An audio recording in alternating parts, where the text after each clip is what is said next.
It's always so sad, isn't it, when we lose someone so dear to us? More so when they've made us laugh for decades.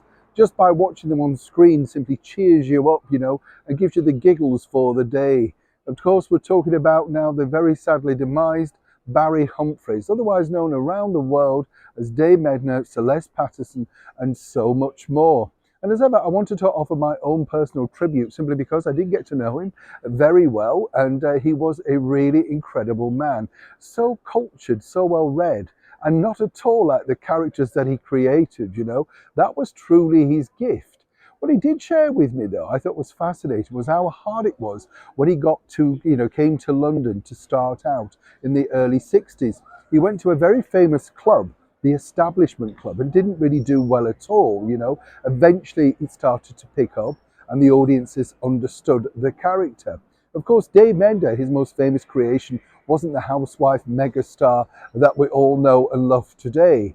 I think for most people, really, Dave Edna goes through certain, decades, ages. I remember him coming along, and I don't mean this in a very big-headed way or anything, when I opened up in Chicago on Broadway, and he was literally in the audience, couldn't believe it. And you're kind of standing there thinking, definitely Barry Humphries, that sort of thing. Of course, I really sort of fell in love with his comedy by seeing him first on television, and then many years later, of course, being lucky enough to get to know him and meet him. His very first big live show that I saw was at the Theatre Royal, Drury Lane, which went on to become a phenomenon on Broadway too, back with a vengeance. And I was kind of, stunned to learn that one of the major backers of that particular show was a man very closely associated at the time with the British government, the Conservatives, Jeffrey Archer. That's right, the big thriller writer. So you see, Dame Edna had people in very powerful places.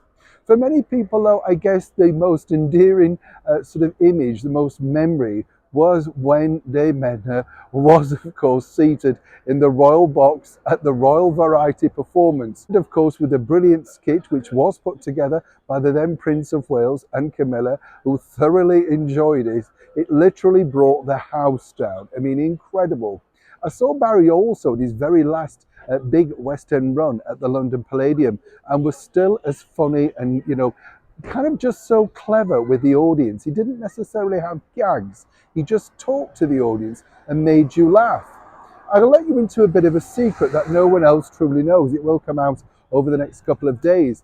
But according to a very good source, the King had in fact requested Barry's presence at the coronation, particularly to come on and introduce someone at the coronation concert in Windsor. Sadly, he was informed, of course, long before we were, just how ill Barry had become, but he hoped to get better in time. Obviously, sadly, that was never meant to be. But what a very final thing to receive in an illustrious career that has taken him around the world, glittering success, but above all made everybody around the world laugh, giggle, and simply make them feel better. As Barry told me, the greatest gift you can do as a comedian is pass on your laughter. I think we can certainly say that Dame Edna, Celeste Patterson, Barry Humphries himself certainly did that. As ever, I'd love to know what you think to this particular story in the comments below. What are your wonderful memories of the very brilliant Dame Edna? And of course, rest in peace, Barry Humphries. We're sure going to miss you. Neil Sean in the very heart of London.